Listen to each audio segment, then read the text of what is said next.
Today we're going to talk about confidence and courage. Guys, courage is a choice. It's not a feeling. Courage is not the absence of fear. It's showing up and doing it anyways. And most of what we fear is not life-threatening. It's usually, the only thing it's threatening is like our pride or our ego. And so a couple ways to get over this is to, number one, remember why you're doing it in the first place. Remember your purpose and your passion for doing it. And the other thing is to remember that our critics don't count. There's a quote by Teddy R. Roosevelt that is so powerful, and I love this so much. He said, "It is not the critic who counts, not the man who points out how the strong man stumbles or where the doer of deeds could have done better.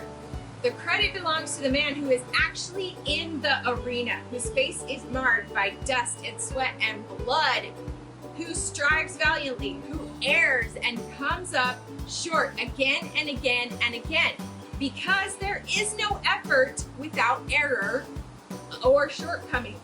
But who knows the great enthusiasms, the great devotions, who spends himself for a worthy cause, who at best, in the end, the triumph of high achievement, and who at worst, if he fails, at least he fails while daring greatly, so that his pace shall never be with those cold and timid souls who never knew victory nor defeat."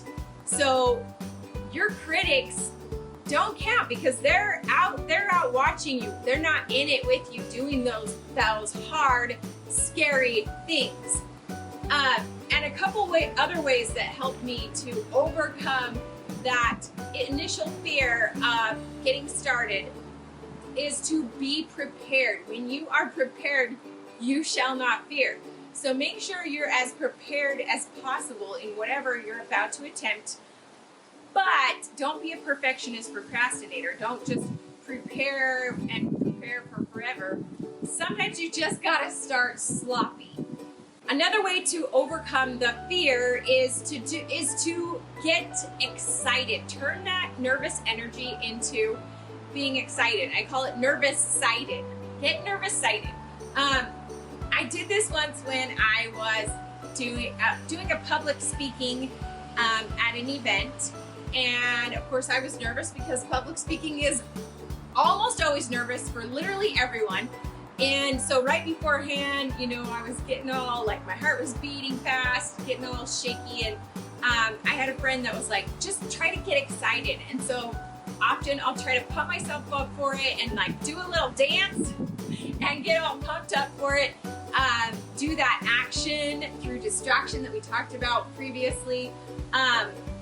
Distraction through action, and try to get excited about it. Because again, if you remind yourself why you started, why you're doing what you're doing, usually that will connect to your heart and your feelings and get you excited. Another thing that helps me when I'm kind of scared is to also envision myself after I'm finished. And I think about, okay, I'm just gonna survive after I finish. Like, think about the moment when I'm finished and how I'll feel that sense of accomplishment, and I'll be done. Because sometimes we just have to push through and do things that scare us. And another little tip is to commit before you're ready. So sometimes you put it out there, you tell someone, you make that appointment, and then you just prepare and commit and do it before you're ready, and you'll get through it. And then the final tip is just to have 20 seconds. Give yourself 20 seconds of bravery. If you've ever seen the movie We Bought a Zoo, there's a classic line in there where he's giving his son some simple advice, and he says, sometimes all you need is just 20 seconds of insane courage. Just literally 20 seconds of just embarrassing bravery, and I promise you something great will happen. And that is so true. because usually the most scary part is just that 20 seconds right before, and then once you're doing it and the scariness is gone. So today's challenge is to take 20 seconds of bravery today and do one thing that scares you, and I promise something great will happen. Comment below and share that one thing you did today and how you felt afterwards.